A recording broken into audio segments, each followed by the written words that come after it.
Assalamualaikum warahmatullahi wabarakatuh. Selamat datang kembali siswa-siswi SMP Negeri Kursus Lombok pada mata pelajaran PPSM atau pengelolaan bengkel sepeda motor khusus untuk kelas 12 PPSM. Ya, semoga kalian semua selalu diberikan kekuatan dan kesehatan dari Allah Subhanahu wa taala. Dan jangan lupa dalam masa pandemi seperti ini, bila kalian mendengarkan materi ini secara berkelompok, maka usahakan kalian menjaga jarak, selalu gunakan masker, dan siapkan hand sanitizer. Oke, untuk materi pada siang hari ini yang akan kita bahas adalah mengenai faktor-faktor pendukung keberhasilan usaha, terutama pada usaha bengkel sepeda motor. Ya, baik. Kegiatan usaha selalu mempunyai tujuan atau sasaran untuk memperoleh keuntungan atau dalam memperoleh laba dalam bentuk rupiah. Namun, yang namanya laba itu bukanlah salah satu tujuan dari kegiatan usaha. Akan tetapi masih ada tujuan yang lain. Seperti yang pertama, yang namanya usaha itu dapat digunakan untuk mengurangi pengangguran. Yang kedua, dapat membantu masyarakat sekitar, yaitu dengan menyediakan lapangan usaha. Dan yang terakhir adalah untuk mengembangkan suatu perusahaan atau usaha, terutama dalam usaha bengkel sepeda motor.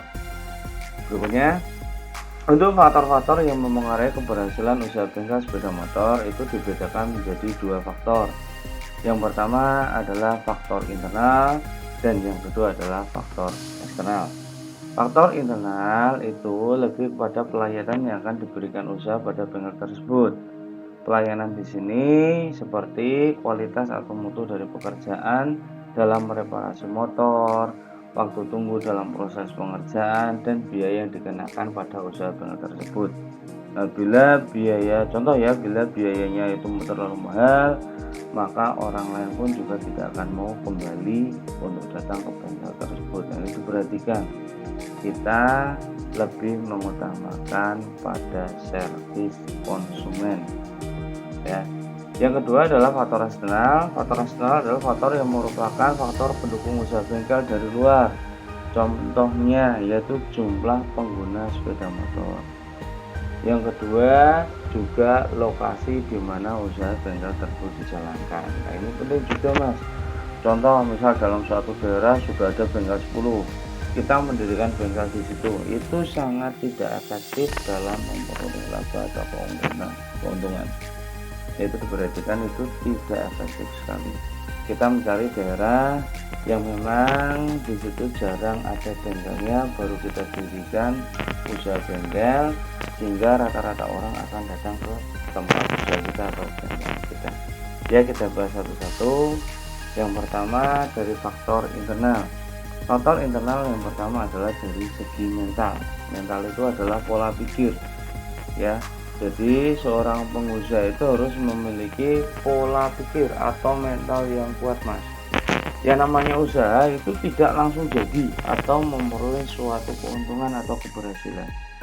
Nah, dari segitulah yang namanya pemilik bengkel itu harus memiliki mental yang kuat, sehingga pada saat dia mendirikan bengkel mengalami kegagalan, dia tidak akan terpuruk, tetapi harus mampu berpikir positif dalam menghadapi masalah yang ada tersebut. Ketika gagal, dia akan mau terus mencoba lagi sampai mencapai suatu keberhasilan. Ini yang pertama. Yang kedua adalah pengetahuan bisnis sendiri. Ya.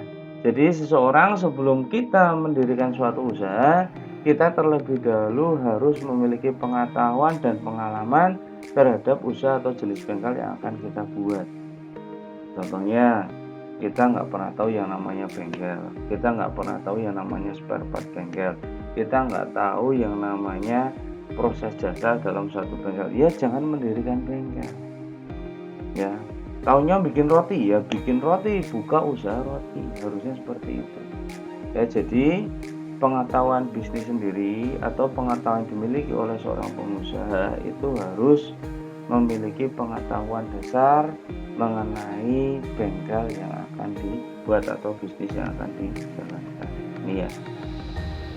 Yang ketiga dari faktor internal adalah sumber daya manusia.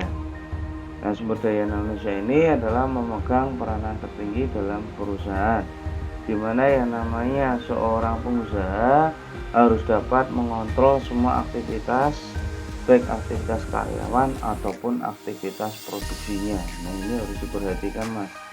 Ya, karena yang namanya pengusaha, kalau kalian jadi pengusaha, kalian harus mengontrol, ya, baik karyawannya lagi apa, kalian harus tahu. Berapa jasa yang sudah dikerjakan atau berapa motor yang sudah diservis, kalian juga harus tahu. Kalau kalian tidak tahu, maka perusahaan ini tidak akan berjalan lama, ya, karena yang namanya manusia itu mudah lalai. Kalau udah lalai ya sudah, tidak ada kontrol terhadap bisnisnya. Jadi kalian harus meningkatkan sumber daya manusia, baik untuk pemilik perusahaan sendiri ataupun untuk tenaganya, ya. Yang keempat, faktor internal adalah yang juga tidak kalah pentingnya, adalah modal. Ya, modal itu adalah merupakan hal penting bagi bisnis yang dibangun, di mana keberhasilan atau kegagalan dalam suatu usaha itu juga tergantung dari banyak sedikitnya modal yang dimiliki. Ini sangat penting, Mas, karena yang namanya usaha itu tidak langsung berhasil. Bahkan dulu ada pepatah Jawa mengatakan, bila kita berdagang kita harus memiliki modal 7 kali. Artinya 1 kali gagal kita masih punya modal yang lain, 1 kali gagal lagi kita masih punya modal yang lain. Sehingga jangan sampai modal ini menjadi penghalang bisnis yang dilakukan, ya. Kalau dalam usaha biasanya kita namanya stok opnam, ya, kita harus punya cadangan biaya bila terjadi kerugian, atau labanya tidak dapat mencukupi untuk kebutuhan sehari-hari. Di samping kebutuhan personalnya juga kebutuhan dalam menjalankan bengkelnya. Untuk faktor internal yang keempat adalah penjualan, ya. Bisnis yang sukses itu dapat dilihat dari angka penjualan. Ini kalau jual beli mobil, kendaraan, ya, sepeda motor. Tapi bila bengkel adalah dilihat dari banyak sedikitnya jasa yang telah dilakukan, yaitu banyaknya servis kendaraan yang dikerjakan. Semakin tinggi atau semakin banyak jasa yang dikerjakan dalam bengkel tersebut, maka keuntungan atau laba yang diperoleh itu juga akan semakin banyak. Nah, dengan bertambahnya keuntungan, maka dapat digunakan dalam mengembangkan usahanya. Bisa dengan menambah spare part, bisa untuk menambah karyawan yang lebih terampil, atau dapat digunakan untuk mengelola kondisi atau tata letak dari bengkel yang akan kita buat. Nah, ini juga penting, Mas, ya. Berikutnya yang terakhir, dari faktor internal yang mendukung keberhasilan suatu usaha adalah perencanaan bisnis. Jadi sebelum jalan bisnis, kita harus mampu merencanakan bisnis yang akan kita kerjakan atau kita jalankan.